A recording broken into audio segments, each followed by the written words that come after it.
लेकिन मैं शुरुआत हेमंत खत्री जी आपसे करना चाहता हूं कि पहले राहुल बोले, फिर मोदी जी बोले, और मोदी जी के बाद पूरा देश बोला, और फिर राहुल गांधी बोले आज। तो क्या भाजपा बुरी तरह से घिर गई है अपने ही चक्रव्यूह में, जो उसने मणिपुर को लेकर बुना था एक पूरा चक्रव्यूह कि इसमें कांग्रेस फंसेगी, इसमें इंडिया फंसेगा, और बुरी तरह से देश विरोधी करार देकर पूरा देश उनकी थू थू करेगा। लेकिन आज हालात उल्टे हैं। आज बीजेपी मणिपुर के चक्रव्यूह में फंस गई है। क्या आप ऐसा मानते हैं हेमंत खत्री? यूसुफ जी, अगर नैतिकता के आधार पर, संवैधानिक दृष्टि के आधार पर, और जिसको आप कहते हैं लोकलाज के आधार पर अगर आप इसका आकलन करना चाहें, तो निश्चित तौर पे 100% भारतीय जनता पार्टी ने ना केवल ये आत्मघाती कदम उठाया है मणिपुर के अंदर, बल्कि खुद को एक्सपोज भी कर दिया है।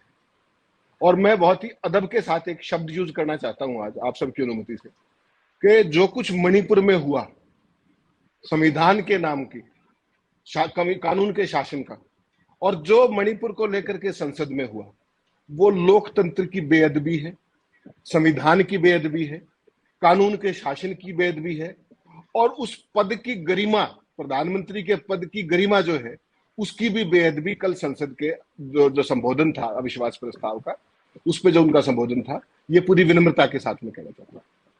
इसका मैं बहुत जिम्मेदारी के साथ ये बात इसलिए कह रहा हूं कि स्वतंत्र भारत के इतिहास के अंदर कुछ चीजें ऐसी हो रही हैं जो इससे पहले कभी नहीं।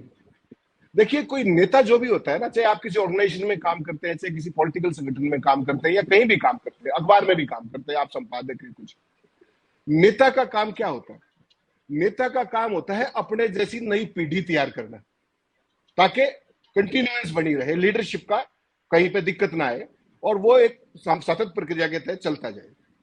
देश में ये पहला अवसर है जब एक प्रधानमंत्री नेतृत्व की वो नहीं बढ़ा रहे आगे पीढ़ी, वो अंधभक्तों की फौज बढ़ा रहे हैं। अंधभक्त और जो दरबार के कीर्तन करते हैं, उनकी संख्या लगातार बढ़ती जा रही है देश के अंदर। ये बहुत खतरनाक संकेत है। कोई उनको टोकने वाला नहीं है, कोई उनको सलाह देने वाला नहीं है। आप मुझे बताइए कि आज के दौर में जो मणिपुर की संवेदनशीलता है, जो हरियाणा में नूह की संवेदनशीलता थी, जो किसानों के आंदोलन की संवेदनशीलता थी, जो पहलवान बेटियों के आंदोलन की संवेदनशीलता थी, ये तो वो चीजें हैं जो पार्टी विद डिफरेंस के नाम पर भाजपाई और संघ परिवार जिसके दावे करता था, आज वो पार्टी विद डिफरेंस कहां चली गई? सत्ता में आते ही आप वो नैतिकता भूल गए। ये उस नैतिकता की भी बेअदबी है। जो आरएसएस क्या क्लेम करता है कि हम संस्कार देते हैं, हम राष्ट्रवादी हैं। राष्ट्रवाद ये होता है कि एक सीमावर्ती राज्य के अंदर ये हो रहा है, आप संसद के अंदर तंज कस रहे हैं, हंसी ठिठोली कर रहे हैं, व्यंग कर रहे हैं विपक्षी दलों पे, और जो मुद्दे की बात है, जिस मणिपुर के ऊपर जो बात हो रही है, अविश्वास प्रस्ताव जिस पर आया है, आपको लगता है इसका छोटा संदेश गया है क्या? मणिपुर के अंदर इतना कुछ हुआ, इतने दिनों तक आपने चुप्पी रखी, विपक्ष को मजबूर होकर आपके खिलाफ अविश्वास प्रस्ताव लेके आना पड़ा, और फाइनली आपने 100 मिनट तक मणिपुर का फिर जिक्र नहीं किया, और फिर ऐसी सरकार को बचाने का काम किया जिसकी वो करने की कोशिश की। You were defending the indefensible. Manipur की सरकार, जब जहां की सिटिंग राज्यपाल ये कह रही है, वयोवृद्ध है, आदिवासी भी है, वो कह रही है कि मैंने अपने पूरे जीवन काल में ऐसा फेलियर नहीं देखा, तो उसके बाद 356 लगाने का और क्या आधार होता है? तो भारतीय जनता पार्टी के संपूर्ण कैडर ने प्रधानमंत्री जी के नेतृत्व में अज्ञात कारणों के चलते खुद को ही एक्सपोज कर दिया मणिपुर के अंदर, और मणिपुर के बाद जो संसद के अंदर हुआ वो और भी ज्यादा अशोभनीय है। आप देखिए, प्रधानमंत्री नरेंद्र मोदी को आज तक 9.25 साल के शासनकाल में किसी ने वो बातें नहीं कही जो आज राहुल गांधी ने कही। और प्रधानमंत्री ने कल संसद में क्या कहा? वो बहुत जिम्मेदार पद पे बैठे हुए, उन्होंने कहा सोनिया गांधी और राहुल गांधी चाइना के एजेंट है, और वो बात अभी भी संसद के रिकॉर्ड में है, एक्सपंज नहीं हुई। विपक्ष के प्रति इतना जहर इस देश के लोकतंत्र ने नहीं देखा था 75 ईयर्स के इतिहास के अंदर। इतनी गिरावट क्यों हो रहा है? इतनी गिरावट ये नैतिकता की गिरावट है। और ये चेयर को भी देखना चाहिए था कि आप राहुल गांधी के भाषण में जब अडानी की बात आई, तो अडानी शब्द क्या संसदीय हो गया है क्या? उसको भी हटा दिया। 18 जगह राहुल का जो स्पीच था वो एक्सपंज हुआ है। और प्रधानमंत्री को जब कल संबोधित कर रहे थे परसों राहुल गांधी, उन्होंने भारत माता की हत्या की बात की। मैंने आपको परसों भी कहा था कि ये शब्द थोड़ा सा डाइल्यूट हो सकता था, मतलब इतना एक्सट्रीम शब्द नहीं होना चाहिए था, लेकिन भारत माता का शब्द भी संसद से हटा देना, जिसके नाम पे आप वोट मांगते हैं, तो मैं ये कहना चाह रहा हूं कि जो नैतिकता की भी बेअदबी जो भारतीय जनता पार्टी और उसका नेतृत्व कर रहा है, और कमाल की बात देखिए, जब प्रधानमंत्री ये सब कर रहे थे कल, व्यंग, तंज और तमाम तरह की बातें, उनके साथ में कौन बैठा हुआ था? उनके साथ राजनाथ सिंह बैठे हुए थे, उनके साथ गडकरी बैठे हुए थे, जो पूर्व अध्यक्ष है। और जो पूर्व अध्यक्ष है वो निश्चित तौर पे उनसे सीनियर है पार्टी में, ये पार्टी की हायरार्की भी कहती है। तो इस पूरे जो घटनाक्रम जो हुआ यूसुफ जी, इसको अगर आप लार्जर पर्सपेक्टिव में देखेंगे तो आपको मानना पड़ेगा कि नरेंद्र मोदी जी का शासन कंप्लीटली निरंकुश हो चुका है। ना तो उसको किसी की सलाह देने की हिम्मत है, ना वो सलाह मानते हैं, और जो कुछ मन में आता है वो करते हैं, केवल और केवल राजनीतिक दृष्टि से।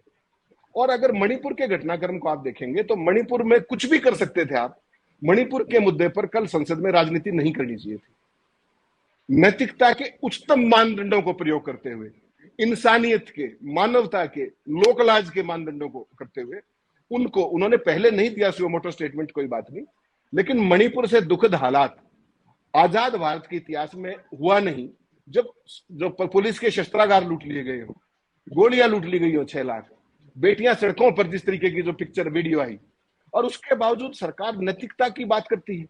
कौन सी नैतिकता, कौन सा राष्ट्रवाद है? तो प्रधानमंत्री जी को ये वक्त है कि तत्काल माफी तो वो नहीं मांगते, क्योंकि माफी से तो बहुत बड़े हैं वो, लेकिन उनको अपनी फंक्शनिंग के अंदर और उनको अपने संवाद के अंदर वो विनम्रता लानी चाहिए जो एक प्रधानमंत्री से उम्मीद की जाती है। ताकि देखिए, अकेले प्रधानमंत्री नहीं है, message trickles down from top to bottom.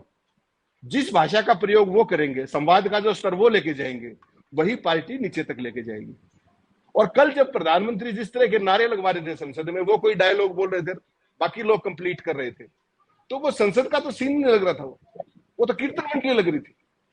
ये बहुत दुर्भाग्यपूर्ण सूरत हुई और पूरे देश ने इसको देखा। इसके 2 ही कारण हो सकते हैं, या तो प्रधानमंत्री जी ने जो अपना पिछले 9.25 साल में जो एक पूरे का पूरा अंधभक्तों की टोली बनाई है, या तो वो उसको एड्रेस कर रहे थे कल संसद के माध्यम से, या उनको इतना भरोसा हो चुका है कि इस देश में उन लोगों की बहुतायत है, ना कि समझदार लोगों की, और वोट इसी भाषा से मिलते हैं। अगर ये सियासत है तो माफ कीजिएगा यूसुफ जी, ये सियासत इस देश के लिए आत्मघाती है, एक बात। और दूसरा, मैं एक छोटी सी करेक्शन करना चाहूंगा। आपने शुरुआत में कहा कि जो तमाम सांसद थे उनको बर्खास्त कर दिया गया है। उनको बर्खास्त नहीं, उनको निलंबित किया गया है। बर्खास्त भी जो है वो डिसमिसल होता है, और सस्पेंशन होता है, दूसरे निलंबन होता है। उन सबको निलंबन किया गया है। ये एक छोटी सी करेक्शन थी जी।